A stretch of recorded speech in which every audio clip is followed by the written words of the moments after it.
Kung hihinto ang puso mo ngayon at haharap ka bigla sa Diyos, papasa ka ba o babagsak? Alam ko mabigat pakinggan, pero ito ang pinakaimportanteng tanong sa buong buhay mo.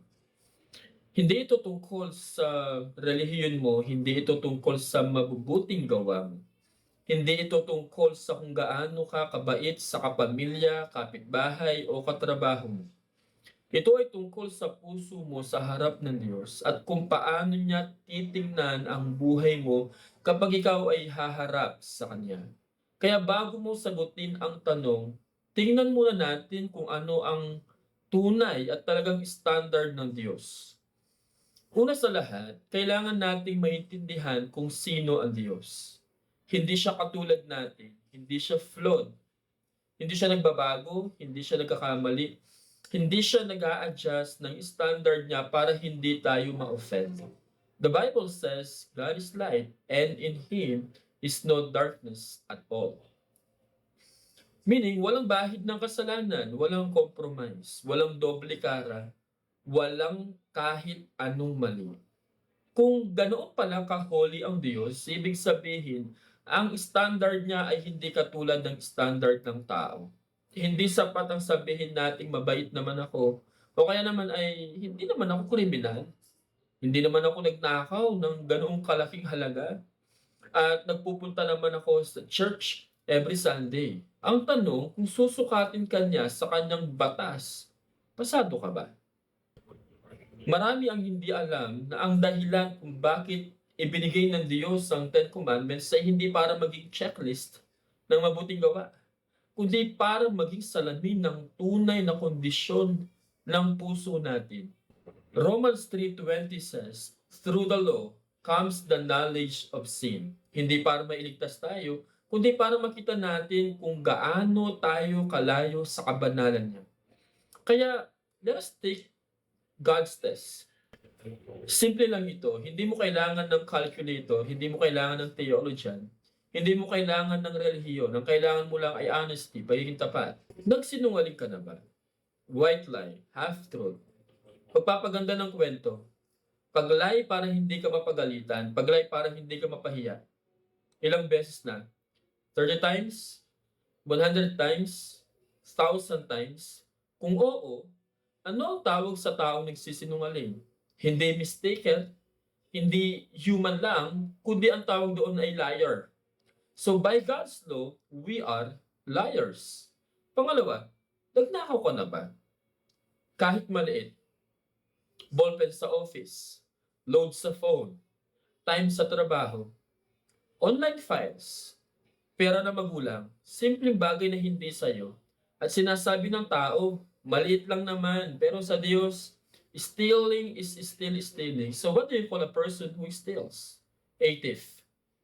Pangatlo, ang sabi ni Jesus, anyone who looks with lust has already committed adultery in the heart. Kahit hindi mo ginawa physically, kung sa isip mo ginawa mo na, porn, lust, fantasies, desire for someone na hindi mo naman asawa, naughty imagination, kahit minsan lang, God sees the heart. So by God's standard, we are adulterers at heart. Pang-apat, ginamit mo na ba ang pangalan ng Diyos bilang mura or expression? Halimbawa, OMG, o kaya naman ay oh my. Ginawa mo bang joke ang pangalan niya? That is blasphemy, a serious offense in the Bible. So kung honest tayo, kung tayo ay magiging tapat, sa apat pa lang na iyon, we are liars, we are thieves, adulterers at heart, blasphemers. At ito ay hindi mistake, hindi oops, hindi tao lang, ito ay rebellion sa Diyos. And now, imagine we are standing before a perfect judge. All your lies, they are all recorded. All your lies, they are all recorded. All your pride, all your anger, all your cheating, they dishonor God and they are all recorded. Ang Diyos ay hindi bulag, hindi makakalimutin, hindi nababayaran.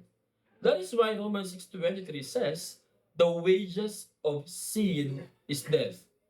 Ito ang hatol. We are all guilty and we are under judgment. At dito pumapasok ang malaking problema ng tao. Hindi kayang burahin ng good works ang ating bad records. Kahit magpakabait ka, magpaka-religious ka, magpakabait ka sa pamilya mo, hindi yan pambayad sa kasalanan. Hindi gumagana yung logic na may nagawa akong masama, pero babawi ako. Hindi gumagana yon sa korte ng tao at lalong hindi gagana sa korte ng Diyos. Pero sa gitna ng bad news, nandoon ang pinakamaganda at pinakaradikal na mensahe. The judge himself left his throne to pay the criminal's sentence. Romans chapter 5 verse 8, while we were still sinners, Christ died for us. Sino yun? Si Jesus. He died for us. Si Jesus, He is perfect, He is sinless, walang bahid, walang kasalanan. Siya ang nagdala ng parusang dapat sana ay sa atin. So in the cross or doon sa krus, Jesus took your lies, your lust, your blasphemy, your pride, your rebellion, your punishment, and in return, you receive forgiveness, righteousness, adoption, new heart, eternal life. This is the greatest exchange in the history. Ang panawagan ni Jesus, it is very simple. Repent and believe. Ano ibig sabihin ng repent? Pagtalikod sa dating buhay.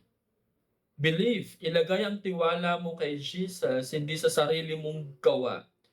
You have to remember, you cannot save yourself. You cannot clean your heart. You cannot fix your record. Only Jesus can.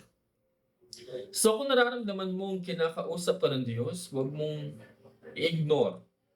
Bukas, hindi na sigurado. Pero ang grace niya nandito ngayon. Kung gusto mo pang maintindihan ng Ebanghelyo o may tanong ka sa salvation, comment mo lang. Gusto kitang tulungan.